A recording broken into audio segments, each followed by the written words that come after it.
Time for the player ratings. Martin Dubravka for me gets an A. He made some really good saves throughout the game.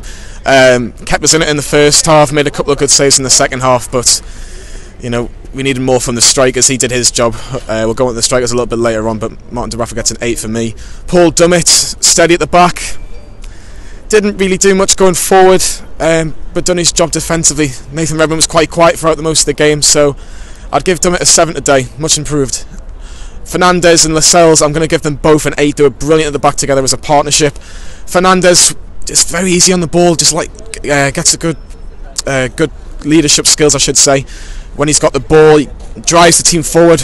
Every time that Southampton had a corner or a set piece of any nature, he looked very, very comfortable, and Lascelles was a much improved performance. Made it back to his old routine. He looked very, very good, very comfortable. His passing was a lot better than it was last week as well, so very much improved. Right back to DeAndre Yedlin. DeAndre Yedlin, he offers more than Dummett does going forward. Defensively, he had El Yanassi in his pocket. He was really, really poor, El Yanassi. I think as Southampton fans, I think would be disappointed with his performance. I'd give DeAndre Yedlin an 8 out of 10 as well.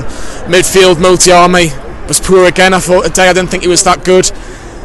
He struggled to really do anything going forwards. He tries, but not enough for me. Not enough. I'll give him a 5 out of 10. Jonjo Shelvey again was the better out of the two. Wants to drive the team forward. Had our first real shot on target in the 53rd minute.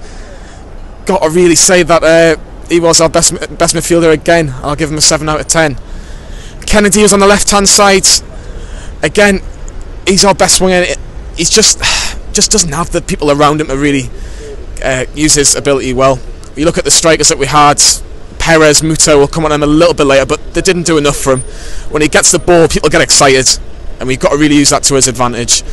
In the middle was Jose Perez, poor again, really, really poor again. He didn't offer us much of a threat. He tried to link up with Muto a couple of times, but not good enough for me today. I think a 4 out of 10 for Jose Perez.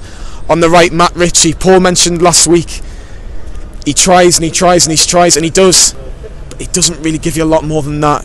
Defensively, he's a little bit better going forward at the minute. He really needs to, you know, have a bit of competition, because he is better than Atsu, he is better than Jacob Murphy at the minute.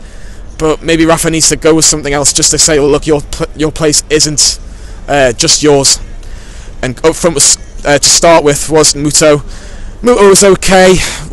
Didn't really have many chances. He tried to have a shot on the turn from a corner that probably was our only chance in the first half.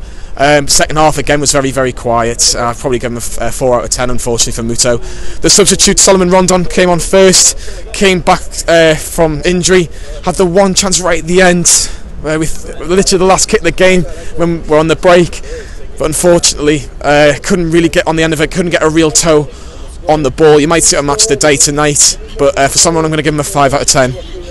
The second substitution was Sung-yueng. Remember him? Yep. He played okay today. He was nice and steady. Came on for Diami. I'd prefer him over Diami next week against Watford.